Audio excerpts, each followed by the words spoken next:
"Lord, remember me." He had no pulpit, no choir, no robe. Just a cross, a confession, and a bleeding Savior beside him. In the final moments of his earthly existence, a thief, nameless to history but unforgettable to heaven, uttered the words, "Lord, remember me." It was not a polished prayer or a rehearsed ritual. It was the raw plea of a soul awakening to truth, cradled in the shadow of mercy. This message isn't about theological complexity. It's about the simplicity of surrender.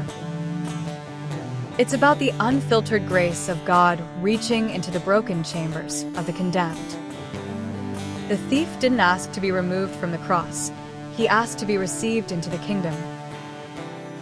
In that request, he acknowledged Jesus not merely as a dying man, but as a living king. "Lord, remember me," resonates beyond Golgotha. It speaks to the heart of every soul who feels the weight of sin but dares to hope for mercy. It reminds us that confession isn't just for the strong. It's for the dying, the desperate, the forgotten. And it affirms that it's never too late to reason with God, to expose the scarlet thread and be covered by the snowfall of grace. This sermon is not just for the lost. It's for the found who forget the depth of mercy. It's for the weary who think they've missed the moment. And most of all, it's a reminder. Jesus listens, even when the world has stopped listening. He remembers. Isaiah 1 verse 18 KJV, 18 Come now, and let us reason together, saith the Lord. Though your sins be as scarlet, they shall be as white as snow. Though they be red like crimson, they shall be as wool. What a powerful invitation from the heart of God.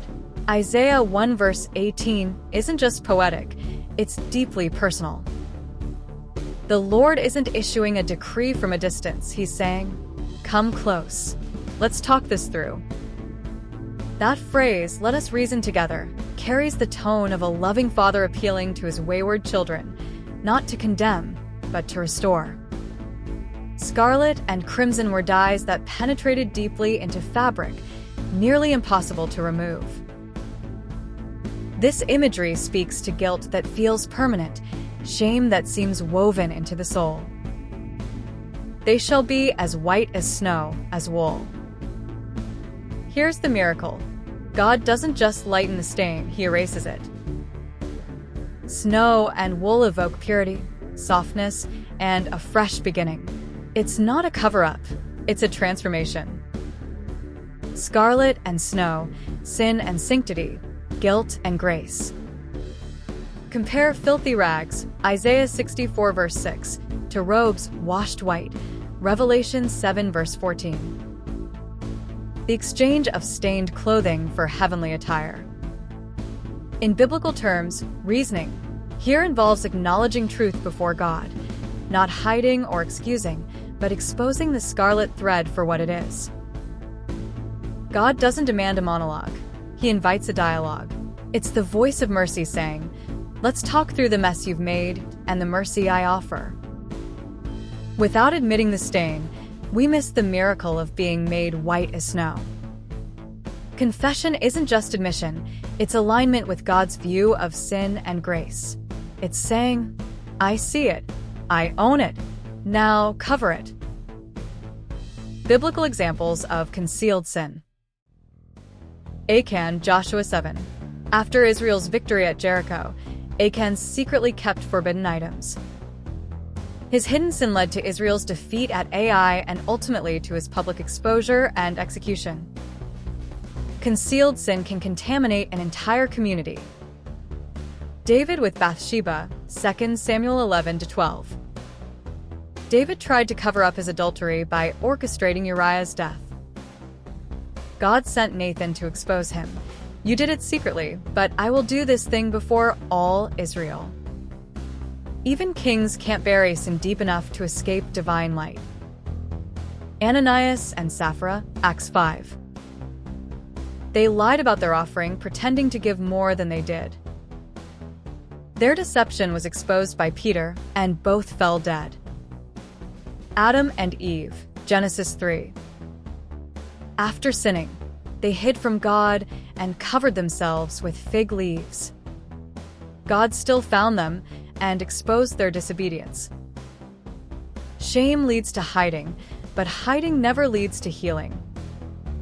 Proverbs 28 verse 13, "He that covereth his sins shall not prosper, but whoso confesseth and forsaketh them shall have mercy."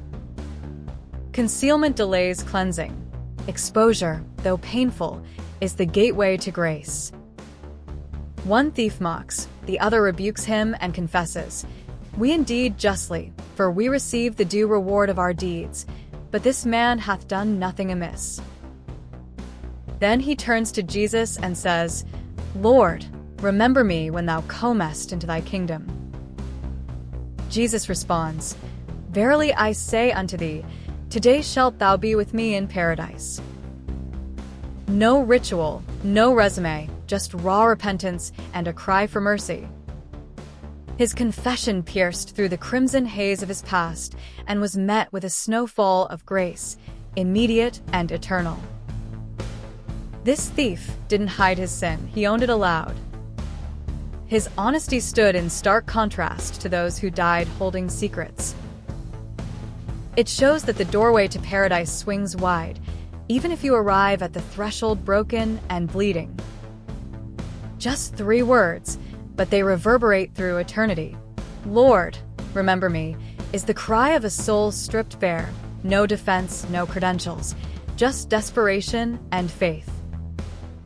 He acknowledged Jesus as King, "Thy kingdom," even as Jesus hung bruised and bleeding. He confessed his own guilt.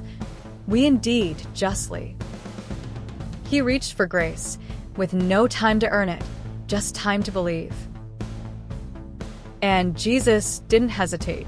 He replied not with silence or rebuke, but with, "Today shalt thou be with me in paradise." Lord, remember me. Lord, in my weakness, you are strong.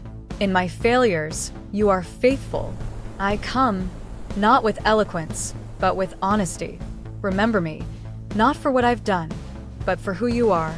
Cover my sin with grace. Clothe my soul in mercy, and lead me from this cross to your kingdom. Amen.